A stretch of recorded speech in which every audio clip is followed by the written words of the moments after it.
نحمده ونصلي علی رسولہ الکریم اما بعد فاعوذ باللہ من الشیطان الرجیم بسم اللہ الرحمن الرحیم السلام علیکم ورحمۃ اللہ وبرکاتہ و مغفرہ۔ آج ہم جانیں گے کہ حضرت فاطمہ الزہرا سردار ہیں جو جنت کی عورتوں کی، ان کی شادی کیسے ہوئی حضرت علی رضی اللہ تعالی عنہ سے جو کہ شیر خدا ہیں۔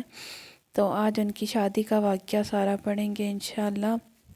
اس سے پہلے درود شریف پڑھ لیجئے صلی اللہ تعالی علی محمد۔ حضرت محمد صلی اللہ علیہ وآلہ وسلم کی بارگاہ اقدس میں سب سے پہلے حضرت ابوبکر صدیق رضی اللہ تعالی عنہ آئے حضرت فاطمہ رضی اللہ تعالی عنہ سے شادی کرنے کے لیے۔ اس کے بعد یعنی انہوں نے نکاح کا پیغام دیا۔ ان کے بعد حضرت عمر فاروق آئے، انہوں نے بھی خواہش کا اظہار کیا، تو حضور صلی اللہ علیہ وآلہ وسلم خاموش رہے۔ پھر حضرت عبد الرحمن بن عوف رضی اللہ تعالی عنہ نے حضرت علی رضی اللہ تعالی عنہ سے کہا کہ آپ جائیے حضور صلی اللہ علیہ وآلہ وسلم کے پاس اور نکاح کی پیشکش کیجیے۔ حضرت علی رضی اللہ تعالی عنہ فرمانے لگے کہ میں تو بہت غریب ہوں، میرا تو مکان بھی نہیں ہے، تو میں نہیں جاتا۔ پھر حضرت عبد الرحمن بن عوف کے کہنے پر وہ حضور صلی اللہ علیہ وآلہ وسلم کی خدمت میں حاضر ہوئے اور عرض کی جیسے ہی مسجد میں حاضر ہوئے حضور صلی اللہ علیہ وآلہ وسلم کو دیکھا تو حضور صلی اللہ علیہ وآلہ وسلم کے چہرے کی طرف جیسے ہی دیکھا ان کے نور سے بالکل چپ ہو گئے، اور یعنی ان کے ایسی حالت طاری ہو گئی کہ کچھ بھی بولا نہ گیا ان سے، اور بالکل خاموش ہو گئے۔ حضور صلی اللہ علیہ وآلہ وسلم تو پہلے سے جانتے تھے کہ حضرت فاطمہ الزہرا کی شادی حضرت علی رضی اللہ تعالیٰ عنہ سے ہونی ہے، اور عرش پہ اس کا فیصلہ ہو چکا ہے۔ اللہ کا پیغام حضور پاک صلی اللہ علیہ وآلہ وسلم تک آ چکا تھا۔ پھر بھی حضور پاک صلی اللہ علیہ وآلہ وسلم نے فرمایا کہ اے علی کیوں آئے ہو؟ تو حضرت علی رضی اللہ تعالیٰ عنہ نے اپنے آنے کی جو ان کی وجہ تھی اس کی رائے کا اظہار کر دیا، تو حضور صلی اللہ علیہ وآلہ وسلم نے فرمایا انشاءاللہ۔ اور پھر حضرت علی رضی اللہ تعالیٰ عنہ جیسے ہی مسجد سے باہر آئے تو تمام صحابہ جو باہر کھڑے تھے اس بات کا انتظار کر رہے تھے کہ کب حضرت علی رضی اللہ تعالیٰ عنہ باہر آئیں اور ان سے دریافت کریں کہ کیا معاملہ ہوا۔ تو انہوں نے سب صحابہ کرام رضی اللہ تعالیٰ علیہم نے ان سے پوچھا کہ کیا معاملہ ہوا، تو حضرت علی رضی اللہ تعالیٰ عنہ فرمانے لگے کہ انکار ہو گیا ہے، اسی لیے میں نہیں جاتا تھا۔ حضور پاک صلی اللہ علیہ وآلہ وسلم تو کچھ بولے ہی نہیں ہیں اور بالکل خاموش رہے ہیں، اور پھر صرف انشاءاللہ بولا ہے۔ تو حضرت عبد الرحمن بن عوف رضی اللہ تعالیٰ عنہ نے فرمایا کہ اے علی یہ انکار نہیں ہے بلکہ یہ تو اقرار ہے، نکاح کی تیاری کیجئے، یہ تو ہاں ہو گئی ہے۔ اور حضور صلی اللہ علیہ وآلہ وسلم نے اپنی پیاری بیٹی حضرت فاطمہ الزہرا کے لیے آپ کے رشتے کو، آپ کے نکاح کو قبول فرما لیا ہے۔ پھر جب نکاح ہوا تو نکاح میں حق مہر جو تھا وہ 400 درہم تھا۔ 400 درہم کے عوض حضرت فاطمہ الزہرا کا حضرت علی رضی اللہ تعالیٰ عنہ سے نکاح کیا گیا۔ حضور صلی اللہ علیہ وآلہ وسلم نے نکاح کروایا، اور پھر حضور صلی اللہ علیہ وآلہ وسلم نے حضرت علی رضی اللہ عنہ کے نکاح کے بعد حضرت علی رضی اللہ عنہ کی ایک دعا جو انہوں نے اس وقت مانگی تھی اس پر آمین کہا، اور پھر نکاح کی خوشی میں شہد کا شربت سب کو پلایا گیا، تو اس وقت نکاح ہو گیا۔ اور رخصتی کے بارے میں مختلف روایات ہیں۔ بعض روایات میں آتا ہے کہ 6 ماہ کے بعد رخصتی ہوئی تھی، بعض روایات میں یہ بھی آتا ہے کہ 1 ماہ کے بعد رخصتی ہوئی تھی، اور بعض روایات میں یہ بھی آتا ہے کہ 1 سال کے بعد رخصتی ہوئی تھی۔ مطلب اس کا یہ کہ جلدی رخصتی نہیں ہوئی تھی بلکہ زیادہ دیر کے بعد ہی رخصتی ہوئی تھی۔ حضرت عقیل نے رخصتی کی بات کی حضور پاک صلی اللہ علیہ وآلہ وسلم سے، اور حضور صلی اللہ علیہ وآلہ حضرت علی انتہائی غریب تھے اور وہ کرائے کے مکان میں رہتے تھے،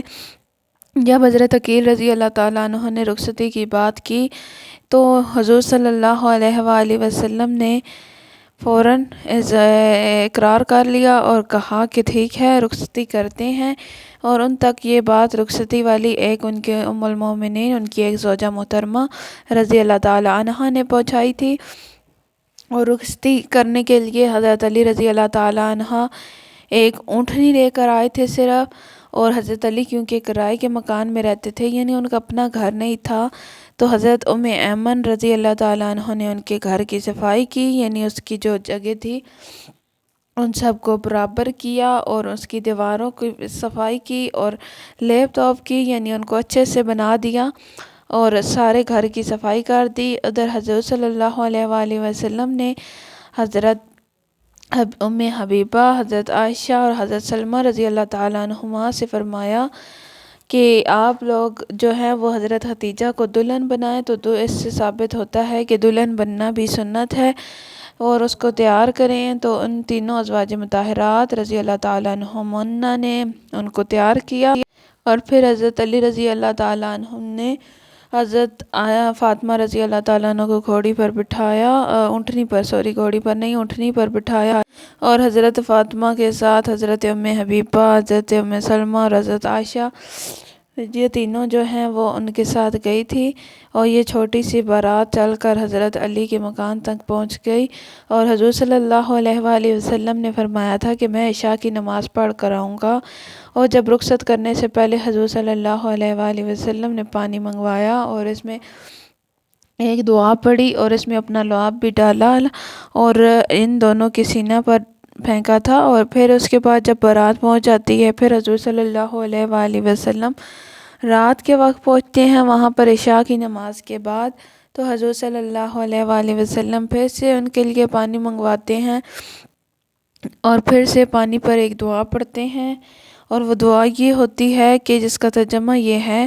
کہ اے اللہ ان دونوں کو آپس میں ایک دوسرے کے ساتھ محبت سے رہنے کی توفیق عطا فرمانا، اور ان دونوں کو بہتر فرمانا ایک دوسرے کے حق میں، اور ان کو نیک اولاد سے نوازنا، اور کچھ اس سے زیادہ بھی دعا تھی اور بہت سی روایات میں وہ مل جاتی ہے، اور پھر حضور صلی اللہ علیہ وآلہ وسلم نے پانی پر پھونکا اور ان کو پلا دیا۔ اس طرح حضرت فاطمہ رضی اللہ تعالیٰ عنہما کی شادی ہو گئی تھی، اور اس طرح وہ رخصت ہو کر اپنے گھر چلی گئی تھی، اور پھر ایک مرتبہ حضرت علی اور حضرت فاطمہ الزہرا کے درمیان کچھ انبن ہو گئی، تو حضور صلی اللہ علیہ وآلہ وسلم خود اپنی بیٹی کے سسرال میں گئے، ان سے پوچھا کہ اے فاطمہ کیا ہوا ہے، تو انہوں نے بتایا کہ میرا علی سے جھگڑا ہو گیا ہے یا کوئی انبن ہو گئی ہے، تو حضور صلی اللہ علیہ وآلہ وسلم نے بات نہیں پوچھی کہ کیا بات ہوئی ہے، فوراً سے مسجد میں گئے۔ حضرت علی رضی اللہ تعالیٰ عنہ مسجد میں سو رہے تھے، لیٹے ہوئے تھے۔ حضرت علی رضی اللہ تعالیٰ عنہ کے پاس جب حضور صلی اللہ علیہ وآلہ وسلم گئے تو ان سے فرمایا کہ اے ابو تراب اٹھو۔ اس وقت آپ کو یہ ٹائٹل ملا تھا، یہ لقب ملا تھا ابو تراب کا۔ اس زمانہ میں پیار سے کسی کو نام دیے جاتے تھے اس طرح، تو حضور صلی اللہ علیہ وآلہ وسلم نے پیار سے ان کو ابو تراب کا نام دیا تھا، اور گھر لے گئے، کچھ بھی پوچھا نہیں، اور جا کر لیٹ گئے، درمیان میں خود لیٹے، ایک سائیڈ پہ حضرت فاطمہ الزہرا کو لٹایا اور ایک سائیڈ پہ حضرت علی رضی اللہ تعالیٰ عنہ کو لٹایا، اور پوچھا نہیں کہ کیا ہوا ہے، اور درمیان میں جب لیٹے ہوئے تھے تو حضرت علی رضی اللہ تعالیٰ عنہ کا ہاتھ لیا اور اپنے بیٹھ مبارک پر رکھا، اور ادھر سے حضرت فاطمہ الزہرا کا ہاتھ پکڑا اور ان کے ہاتھ پر رکھا، حضرت علی رضی اللہ تعالیٰ عنہ کے ہاتھ پر رکھا، اور کہا کہ فرمایا کہ اے علی کہو کہ ہماری صلح ہو گئی، اے فاطمہ کہو کہ ہماری صلح ہو گئی۔ اس طرح ان دونوں نے کہا کہ ہماری صلح ہو گئی، اور وہ دونوں آپس میں راضی ہو گئے، اور حضور صلی اللہ علیہ وآلہ وسلم بہت زیادہ خوش ہو کر ان کے حجرے سے باہر نکلے، خوشی اور نور ان کے چہرے سے واضح ہو رہا تھا۔ تو یہ تھا کچھ واقعہ حضور صلی اللہ علیہ وآلہ وسلم کا اپنی بیٹی سے محبت اور ان کی شادی کا، اور آخر میں یہی دعا ہے کہ اللہ تعالیٰ ہمیں ایسے واقعات پڑھنے کی توفیق عطا فرمائے، آمین۔ وما علینا الا البلاغ المبین۔ جزاک اللہ کثیرا کثیرا۔ السلام علیکم ورحمۃ اللہ وبرکاتہ ومغفرہ۔